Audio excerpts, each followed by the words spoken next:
Salut, c'est Trado, content de vous retrouver pour la mise à jour de l'analyse technique du SP500, du Nasdaq et du CAC 40. Alors voilà, vous allez me faire une faveur, si vous découvrez mon format pour la première fois, vite, passez, ne regardez pas, vous allez être écœuré. Par contre, gardez quand même sous le coup de l'adresse de mes vidéos, revenez demain ou regardez les précédentes, mais regardez pas celle d'aujourd'hui. Quant aux autres, la situation est extrêmement complexe, donc plutôt que vous donner une vidéo où je fais classiquement ce que je veux que vous regardiez, je vais vous montrer comment je réfléchis au moment où je vois une situation qui m'échappe, soyons clairs, et la situation d'aujourd'hui m'échappe. Donc je vais vous montrer le processus mental dans lequel je suis actuellement, que je fais en fait tous les jours, hein, mais vous ne voyez que la partie émergée de l'iceberg. Donc vous aussi, si vous êtes débutant, passez aussi, ça va juste vous écœurer. Par contre, si vous voulez voir un petit peu ce qu'il y a dans mon quotidien, dans ma tête, et passer la tête au-dessus de mon épaule pour regarder ce que je vois dans ce genre de situation, restez. Donc on va faire les choses dans l'ordre. Et vous allez comprendre non pas mon désarroi, mais ma difficulté en fait à saisir la magie de l'instant.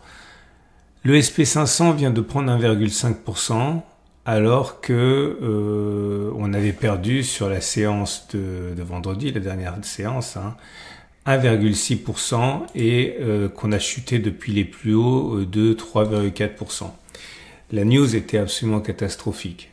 Entre les tensions, disons-le clairement, nucléaires, c'est pas rien. On parle pas de pétard, on parle de sous-marins nucléaires et de bras de fer entre le régime de Kremlin et Washington. Bon, dans un contexte où les créations d'emplois se sont révélées misérables, revues à la baisse, et que Trump a viré, il n'y a pas d'autre mot, en insultant au passage que ce soit Biden, sa chargée de statistiques nationales, Powell, tout le monde en a pris pour son grade. On pouvait vraiment penser qu'on était aux premières loges pour assister à quelque chose de sévère.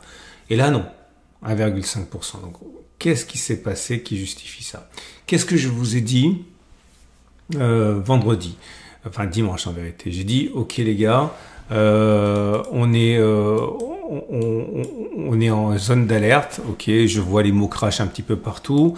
Est-ce qu'il va y avoir un crash ou pas? Je sais pas, vous avez sorti ça. Et j'ai dit voilà, pour l'instant la structure elle est haussière. Et elle est haussière tant qu'on ne clôture pas en dessous de la structure haussière, par définition, tant qu'on clôture pas en dessous de 6200 là. On était en structure haussière, que ce soit sur le SP500 ou le Nasdaq.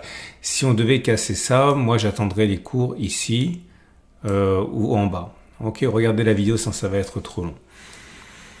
Et j'avais également précisé, mais bon, tant que la structure haussière elle est haussière, on peut repartir comme si de rien n'était. Et j'avais dit ça simplement parce que c'est l'expérience qui me dit que voilà, tant que faut trader ce qu'on voit, et là, en fait, c'est exactement ce que j'ai dit, mais auquel en vérité je ne croyais pas, qui s'est produit, à savoir, pour l'instant, on est remonté. On a comblé le gap qui était un signal de force baissière et on repart de l'avant comme si de rien n'était. Pourquoi? Alors il y a plusieurs petites raisons, mais rien de particulier. Des résultats d'entreprise qui sont qui sont juste ok, mais il s'est pas passé grand chose entre vendredi et dimanche soir, vous imaginez bien. À côté de ça, vous avez également les tensions qui se sont apaisées au niveau du langage militaire, des ouvertures de négociations avec la Suisse pour essayer de repousser un petit peu le coup de massue qu'ils ont pris. Rien de sévère. Donc je suis allé regarder les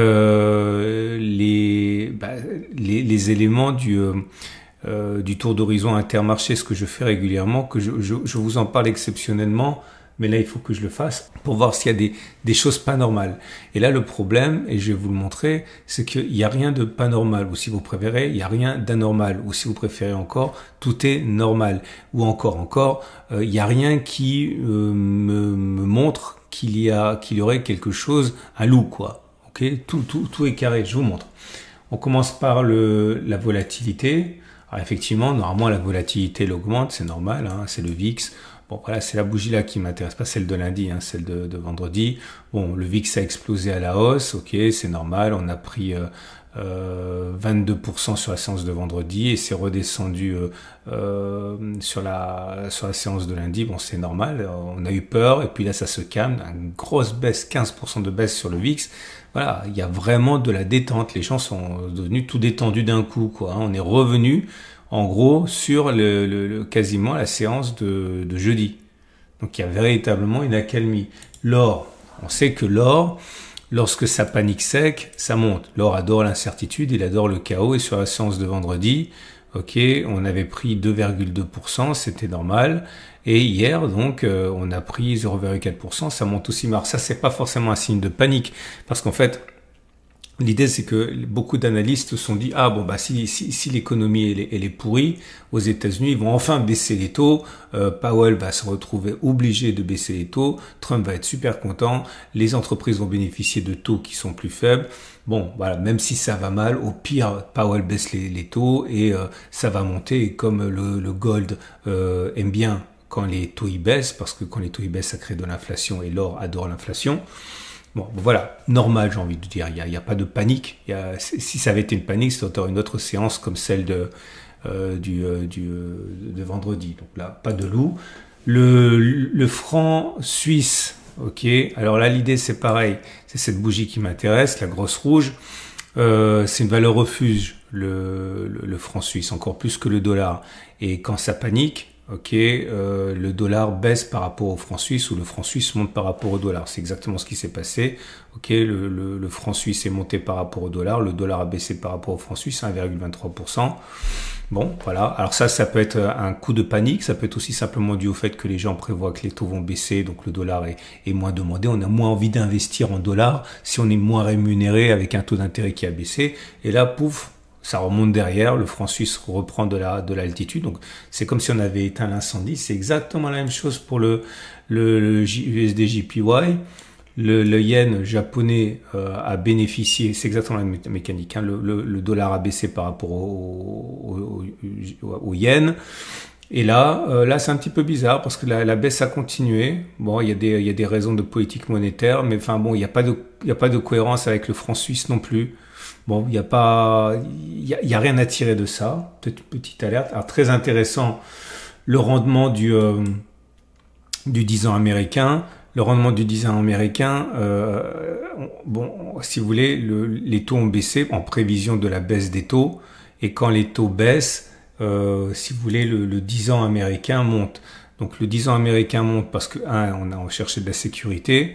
Et puis deux, si les taux d'intérêt baissent, eh bien les obligations à 10 ans qui ont été émises avant sont plus recherchées parce qu'elles rémunèrent un taux à 10 ans qui n'a pas encore baissé. Je ne vais pas revenir sur ça trop, mais enfin en gros c'est normal.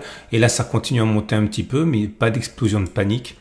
Et on va terminer avec le Bitcoin. Alors le Bitcoin c'est un actif c'est un actif risk-on, c'est-à-dire que on achète du Bitcoin quand tout va bien, on vend du Bitcoin quand tout va mal. Et sur la séance de vendredi, ça a descendu, ça montre bien qu'il y avait un peu de panique, mais depuis ça remonte.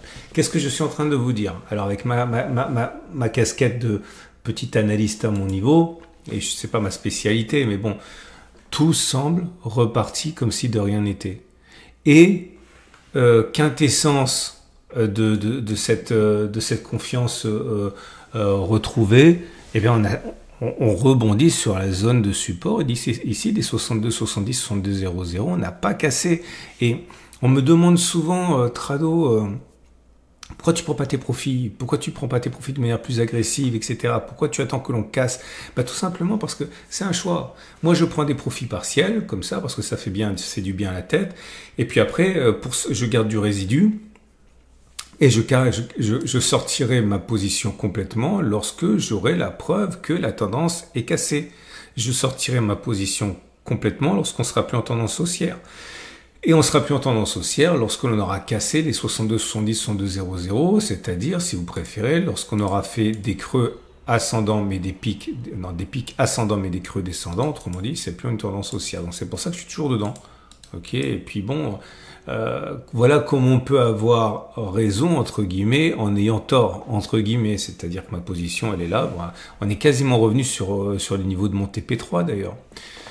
Voilà, alors qu'est-ce qu'on fait avec tout ça? Ben, je sais pas trop. Honnêtement, je sais pas trop. Si je juge les faits, eh ben, vous pouvez oublier tout ce qui s'est passé vendredi.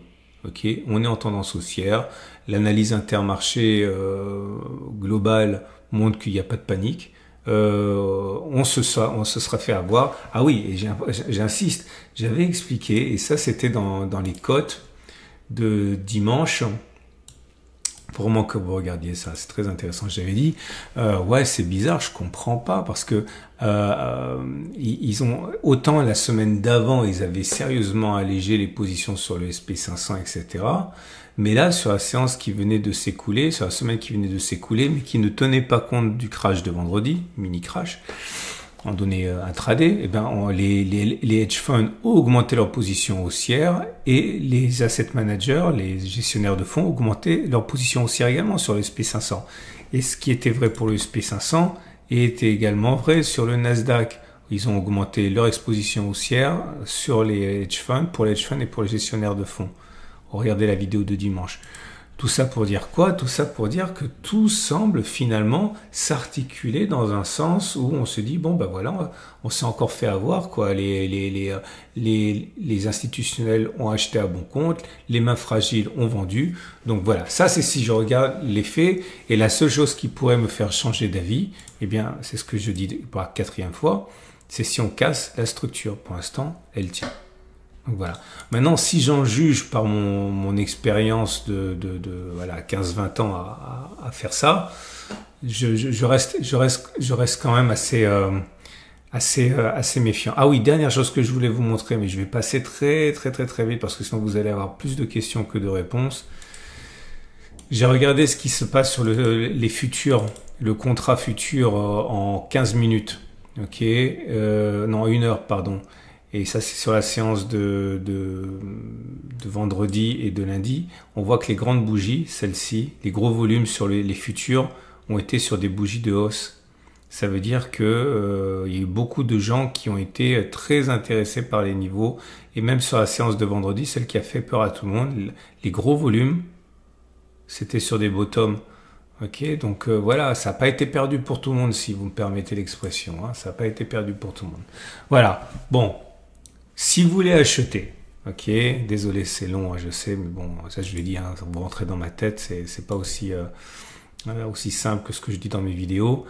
Voilà, vous pouvez acheter ici, hein, pareil sur, allez, on s'est fait peur, on s'est bien fait avoir par les institutionnels, eux ils ont jamais tremblé, stop de protection dessous, et puis vogue la galère.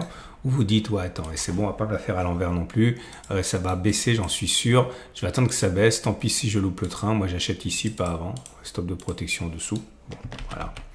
Si vous êtes baissier, ben, je redirai ce que j'ai dit depuis des semaines et des semaines. Attendez que ça casse. S'il y a un pullback, vous spéculez à la baisse, stop de protection dessus. Ou alors vous dites non mais c'est pas possible, on va quand même pas prendre 10%, vous mettez un stop de protection là et vous chargez la mule pendant que ça monte. Je vends un peu là, je vends un peu là, je vends un peu là. Mais attention, hein, ça s'appelle pas moyenner à la baisse, ça s'appelle lisser une entrée. C'est-à-dire que si on va, dans mon exemple, à 6726, vous devez avoir perdu ce que vous avez prévu depuis le début, genre 1% de votre capital, 0,5% de votre capital, 2% de votre capital. Vous rentrez de manière lissée, vous n'êtes pas en train d'ajouter du risque, hein, c'est pas du tout ça, attention. Hein. Donc voilà, quant à moi, ben, je reste. Je reste parce que j'ai dit que je resterai tant qu'on casse pas la structure, donc j'ai toujours ma position résiduelle. Hein. Le Nasdaq, bah c'est exactement pareil, sauf qu'en plus, il se permet de faire une étoile du matin. Ok, il a comblé le gap, lui aussi. Donc, si vous êtes baissier, bah c'est pareil. Vous attendez que ça baisse, que ça casse. Vous spéculez à la baisse, stop de protection au-dessus. Ou si vous voulez acheter, vous pouvez acheter maintenant, stop de protection en dessous. Ou alors ici, stop de protection en dessous. C'est des choses qui sont envisageables aussi. Ok. Et si vous êtes plutôt de nature à trader le CAC 40, Ben voilà, on est sur une zone de support, mais c'est ce que je vous ai dit depuis le pire, c'est que voilà, on a l'impression qu'il s'est passé quelque chose de dramatique, mais c'est exactement la même chose que je vous dis depuis des semaines. J'étais en été, je suis pas acheteur là. Si je devais être acheteur, je serais acheteur là. Ben ça y est, on est là. Hein. Donc on a un ramier haussier, certains peuvent acheter, stop de protection en dessous. Et puis si vous voulez spéculer à la baisse, soit vous spéculez à la baisse maintenant, mais il faut un stop de protection au-dessus des précédents plus hauts. Ou alors prévoir large, ou alors attendre que ça casse, et puis mettre un stop de protection en cas de pullback au-dessus.